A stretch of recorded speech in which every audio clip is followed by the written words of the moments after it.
अहम ख़बर आहे सिंध के वॾे वज़ीर सैयद मुराद अली शाह शेर शाह धमाके जो नोटिस वरितो आहे। जानू ज़्यादा थियण ते अफ़सोस जो इज़हार कियो आहे। ख़बर अवां सां शेयर कंदा हलूं। अफ़सोसनाक ख़बर आहे।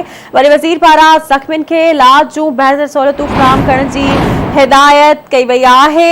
वॾे वज़ीर सैयद मुराद अली शाह पुलिस खां रिपोर्ट तलब करे वरिती आहे। अस्पतालुनि में एमरजेंसी लागू कई वई आहे।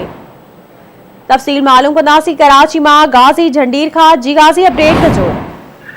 जी बिल्कुल, सिंध के वॾे वज़ीर सैयद मुराद अली शाह शेर शाह धमाके जो नोटिस वठंदे कमिश्नर कराची खे हुकुम ॾिनो आहे त फौरी तौर ते वाक़े जी जांच करे खेसि रिपोर्ट फराहम कई वञे। इंक्वायरी कमेटी क़ाइमु कई वञे, हुन में पुलिस जो ऑफिसर भी शामिल कयो वञे जीअं समूरनि रुखनि खां हिन मामले जी जांच थी सघे। साॻे वक़्तु सिंध के वॾे वज़ीर सैयद मुराद अली शाह सिहत वारे सेक्रेटरी खे पिणु हुकुम जारी कयो आहे त फौरी तौर ते हू सिविल अस्पताल कराची में जिते ज़ख़्मी ऐं लाश पहुची रहिया आहिनि उते सिहत वारी सभिनी सहूलियतुनि खे जी मौजूदगी खे यकीनी बणाए त जीअं ज़ख़्मियुनि जूं ज़िंदगियूं बचाइण जे लाइ हर मुमकिन कोशिशूं करे सघजनि। अॼु वॾे वज़ीर सैयद मुराद अली शाह जे तरफ़ां जारी कयल बयान में दुख जो इज़हार कयो वियो आहे। शेर शाह धमाके जे नतीजे में जेको जानी नुक़सान थियो आहे उन ते, ऐं वॾे वज़ीर हुकुम जारी कयो आहे फौरी तौर ते समूरे मामले जी जांच जो बि, ऐं साॻे वक़्तु जेके ज़ख़्मी अस्पताल पहुचनि पिया उन्हनि जे इलाज जे हवाले सां बि हर मुमकिन सहूलियतूं फराहम करण जो।